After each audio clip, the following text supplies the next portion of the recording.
다음은 세대 전형별로 비율을 살펴보도록 하겠습니다. 여기 나온 것은 2021학년도입니다. 이 학년도의 개념을 또 헷갈려 하시는 분들이 있을 건데요. 올해는 2020년도이기 때문에 올해 수능을 봐서 내년 21학번이기 때문에 항상 대학교 입학 전형은 그 미래 내년의 전형입니다. 2021학년도 전형 이렇게 되어 있습니다. 그걸 헷갈리실 필요는 없고요. 많은 학생들이나 학부모들은 학생부 종합이 가장 많을 거라 생각하지만 그렇지 않습니다. 가장 많은 건 학생부 교과 전형입니다. 물론 상위권이나 서울권에 있는 많은 대학들은 학생부 종합을 많이 하고 있습니다. 여러분이 가고 싶은 대학이 다 서울에 있기 때문에 주로 이제 그렇게 생각할 수 있는데요. 전국적으로 보면 학생부 교과 전형이 가장 많습니다. 뭐 이렇게 되는 이유는 살펴본다면 학생부 교과 전형은 대학 입장에서 큰 비용이 들지 않습니다. 우선 뭐 학생을 평가하는 평가 비용이 들지 않습니다. 그다음 뭐 수능을 보는 것도 아니고요.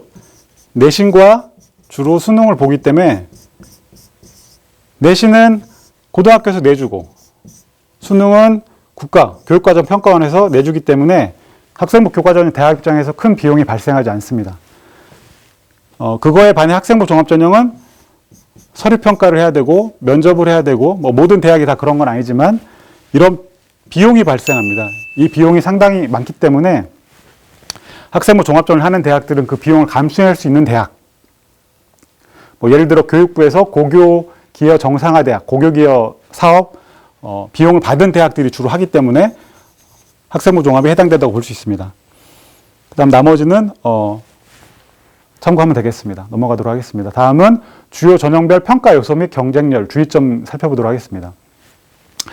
아까 말한 대로 학생부 전형과 대학별 교사전형을 나눌 수 있는데 수시는 학생부 전형은 교과와 종합이 있고 대학별 교사는 논술과 적성이 있습니다. 정시가 있고요. 교과 전형을 보면 교과 전형은 크게 세 종류가 있을 수 있습니다. 가장 많은 게 교과, 그러니까 내신 성적과 수능 최저를 보는 전형이라고 볼 수 있습니다. 이렇게 되는 이유는 뭐냐면 전국의 모든 고등학교를 같은 수준으로 대학교는 보지 않습니다. 그래서 그 고등학교의 같은 1등급, 뭐 대구에 있는 고등학교, 그다음 뭐 서울에 있는 고등학교, 뭐 지방에 있는 뭐 제주도, 뭐 여러 그 지방의 고등학교를 같은 수준으로 볼 수 없기 때문에 최저 등급이라는 것을 걸어둬서 여기 통과하는 학생들을 대상으로만 내신 성적을 보겠다, 평가하겠다 이런 의미라고 보시면 되겠습니다. 그 외에 이제 이렇게 보다 보니 수능 최저를 통과해야 되고 교과, 내신 성적 등급이 높은 학생들만 지원할 수밖에 없습니다. 왜냐하면 학생부 교과 전형은 경쟁률을 다 공개합니다. 경쟁률도 공개하고 어떤 학생들이 어느 정도 내신 등급 평균으로 합격한다 이런 거 공개하기 때문에 교과 전형은 경쟁률이 낮을 수밖에 없습니다. 이미 어떻게 되는지 알기 때문에요. 다만 또 생각하게 될 부분은 수능 응시위원이 계속 줄어든다는 것이죠. 그래서 수능 최저 등급 맞추기가 점점 더 어려워진다는 의미입니다. 이게 첫 번째이고요. 두 번째는 교과 및 서류입니다. 아까 말씀드린 것처럼 경쟁률이 낮기 때문에 대학에서는 어떤 학생부 교과 전형에 약간 변형시켜서 다른 것들을 통해 학생부를 모집하는 그런 상품이 필요합니다. 그래서 교과와 서류를 보는, 그러니까 약간의 학생부 종합 성격과 교과 성격을 같이 보는 뭐 융합 전형이라 볼 수 있는 거지요. 그 다음에 학교에 따라서는 교과와 서류와 면접을 다 보는 어떤 이런 전형도 있을 수 있습니다. 다음은 학생부 종합전형 평가 절차에 대해 살펴보도록 하겠습니다. 학생부 평가 절차는 크게 사전 단계, 1단계, 2단계, 최종 심의, 최종 선발 있는데요. 어떤 사전 단계는 회피 제척이 있을 수 있습니다. 아까 말한 것처럼 학생부 종합전형은 사람이 평가를 하기 때문에 그 사람이 이 학생 종합전형 평가를 할 수 있는 사람인지 평가관이, 그래서 회피는 스스로 이번에 내 친척이 들어왔다, 고3으로. 그러면 스스로 제가 그러기 때문에 평가를 할 수 없다 이렇게 얘기하는 거고, 제척은 나중에 밝혀지는 겁니다. 이런 것들을 통해서 어떤 시스템을 통해서 밝혀져서 심사에서 제외되는 어떤 그런 부분이 제척이라고 볼 수 있습니다.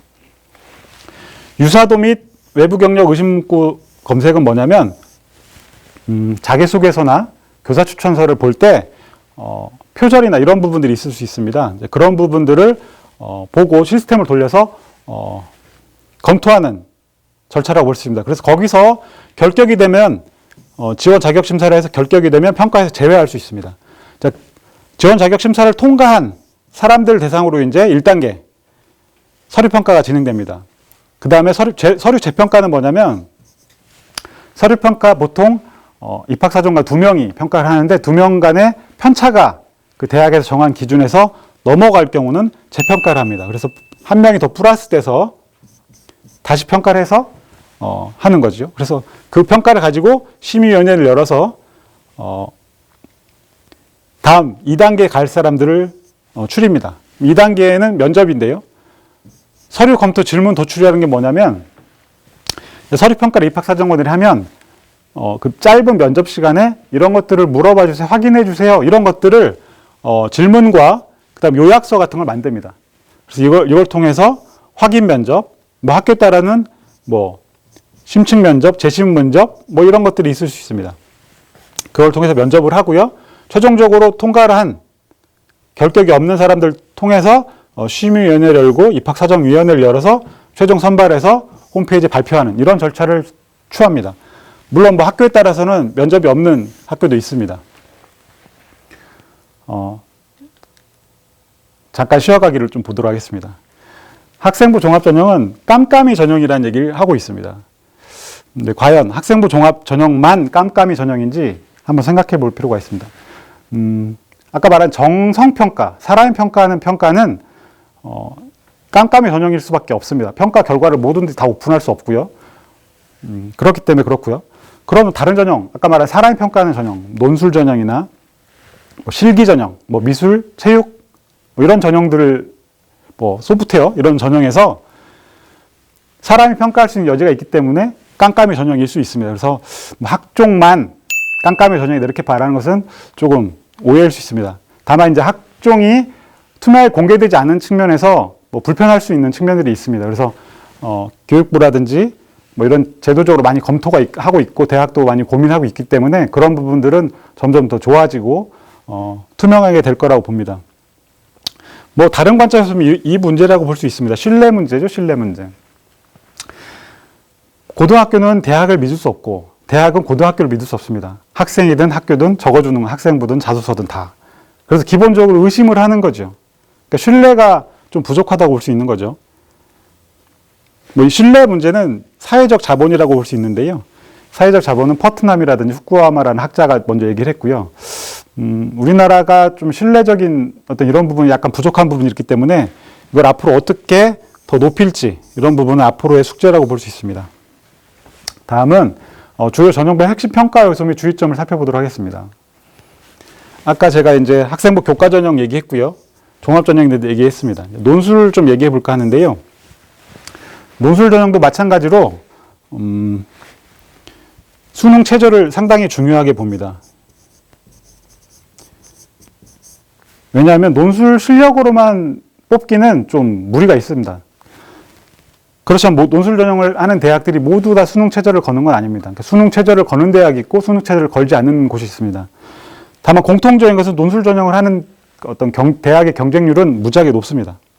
그리고 논술 전형은 대부분 내신 성적이 좀 좋지 않은 특목고, 특수목적고, 자사고 아이들이 많이 지원하는 어떤 경향성을 보이고 있습니다. 정부에서는 논술을 자꾸 폐지하라고 하는데요. 대학에서는 논술을 폐지하지 않고 있습니다. 왜냐하면 기본적으로 논술 전형이 있으면 상위권 대학이라는 어떤 그런 이미지가 어떤 학생들이나 학부모한테 심어져 있는 것 같아요. 대학은 그걸 알기 때문에 논술 전형을 쉽사리 폐지하지 못하고 있습니다. 하지만 어떻게 보면 논술 전형은 상당히 좋은 전형입니다. 대학교의 모든 시험은 어떻게 보면 다 논술입니다. 객관식 시험이 아니라 논술이기 때문에 실제로 이 학생이 어떻게 글을 쓰고 논리적으로 얘기하고 이런 것들은 상당히 좋은 전형입니다. 다만 논술 전형은 자기 생각을 쓴다기보다는 출제자의 기대, 출제자가 원하는 방향을 적어져 있는 어떤 약간 서술형 정답이 있는 어떤 전형일 수 있습니다. 또 하나의 문제점은 고교 수준의 문제라고 되어 있지만 이 고교 수준의 문제가 상당히 난이도가 높습니다. 그냥 제가 생각해 보이는 그 고교가 특목고나 자사고가 아닐까 이런 생각이 듭니다. 그래서 상당히 어려워할 수 있고요. 학교에서 논술 전형을 가르치기 위한 어떤 시간적 여유라든지 환경적 여유가 많지 않습니다. 따라서 논술 전형을 하는 많은 학생들은 흔히 말하는 강남 대치동 가서 또 사교육을 받는 어떤 그런 경향성이 높기 때문에 논술 전형은 정부에서 좀 폐지했으면 좋겠다라고 자꾸 대학에 요구하고 있는 전형입니다. 적성 전형, 말 그대로 대학별 고사인데요. 대학에서 적성이라기보다는 이름은 그렇게 붙어 있지만 한마디로 미니 수능이라고 보면 됩니다. 미니 수능. 국어, 영어, 수학 대학에 다 다르겠지만 그래서 스피드 테스트라는 시험인데요. 어떤 내신 등급이 좀 약간 중위권 이하 학생들을 위한 대학 전형이라고 볼 수 있습니다. 적성 전형도 사실은 수능과 겹치는 부분이 많이 있기 때문에 2022학년도에 폐지가 확정되었습니다. 다음은 내게 맞는 전형 선택 알고리즘을 보도록 하겠습니다. 뭐 고3이든 고등학교 2학년이든 고등학교 1학년이든 보면 내가 어떤 전형을 해야 될지 어떻게 기준을 세야 될지 잘 모르는 경우가 있습니다. 이걸 보면 됩니다. 자기 내신 성적이 수능보다 높다라고 생각되면 비교과를 준비를 하는 거죠. 비교과 준비가 되어 있으면 학생부 종합전형을 하는 거고요. 그래서 수능 최저가 통과되면 상위권 대학이나 의치한 학종을 하는 거고요. 최저 통과가 어렵다라고 보면 어떤 중위권 학종. 대부분의 학종은 수능 최저가 없습니다. 이게 많고요. 이건 일부라고 보시면 됩니다. 그리고 만약 비교과가 준비가 안 돼 있다라고 생각이 들면 학생부 교과 전형을 하는 거죠. 그러니까 내신과 수능은 완전히 다른 시험이라고 보시면 됩니다. 시험의 기술이라고 볼 수 있는데 내신을 잘한 애가 수능을 잘할 수 있다. 이렇게 단정 짓기가 쉽지 않습니다. 내신과 수능 할 때 수능이 더 높다라고 생각이 들면 논술 준비를 하는 게 맞을 수 있습니다. 아까 말한 특목고 자사고 아이들이 그렇게 많이 준비를 하고 있는데요. 논술에도 중요한 건 수능 최저입니다. 수능 최저를 통과하면, 그러니까 주로 6월이나 9월 모의고사를 보면 통과가 되면 논술 준비를 하는 거고요. 통과가 안 된다. 그러면은 아까 말한 최저 없는 논술 전형도 있습니다. 다만 경쟁률이 더 높겠지요. 내신 등급도 엄청 높고요. 논술 준비도 안 돼 있다. 그러면 정시에 올인하는 겁니다. 자, 이상으로 첫 번째 파트 대입 전형 개괄에 대해서 말씀드렸습니다. 감사합니다.